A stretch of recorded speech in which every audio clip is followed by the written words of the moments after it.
రోజు తాగే వాటరే కదా అని ఆ వాటర్‌ని ఎప్పుడూ తాగినట్టు తాగకండి. ఆ తాగే వాటర్‌తో మన లైఫ్‌లో మనకి కావాల్సిన వాటిని మనం మేనిఫెస్ట్ చేసుకోవచ్చు. సింపుల్‌గా చెప్తాను. సేవ్ చేసుకొని ఈ రోజు నుంచే స్టార్ట్ చేయండి.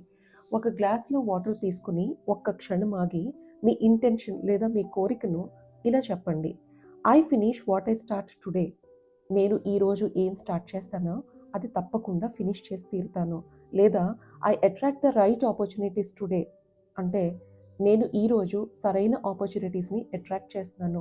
ఇలా చెప్పిన దాన్ని నమ్మి విజువలైజ్ చేస్తూ స్లోగా తాగండి. ఇదంతా చేయడం వల్ల బెనిఫిట్ ఏంటి అంటే వాటర్‌కి మెమరీ ఉంటుంది. మీరు వాటర్ తాగుతున్న ప్రతిసారి మీ ఉద్దేశాన్ని ఎప్పుడైతే చెప్పడం స్టార్ట్ చేస్తారో వాటర్‌లో ఉన్న ప్రతి సెల్ మీ ఉద్దేశానికి అనుకూలంగా మీ బాడీలో ఉన్న ప్రతి సెల్‌ని ఎనర్జైజ్ చేస్తుంది. మీ మేనిఫెస్టేషన్ పవర్‌ని మల్టిప్లై చేస్తుంది. మీరు ఉద్దేశించింది నిజమయ్యేలా ప్రోత్సహిస్తుంది. రోజు తాగే వాటరే కదా అని నిర్లక్ష్యం చేయకండి. వాటర్‌కున్న పవర్ ఏంటో తెలుసుకోండి. మీరు పవర్‌ఫుల్‌గా మారడానికి ఈ ప్రాసెస్‌ని స్టార్ట్ చేయండి.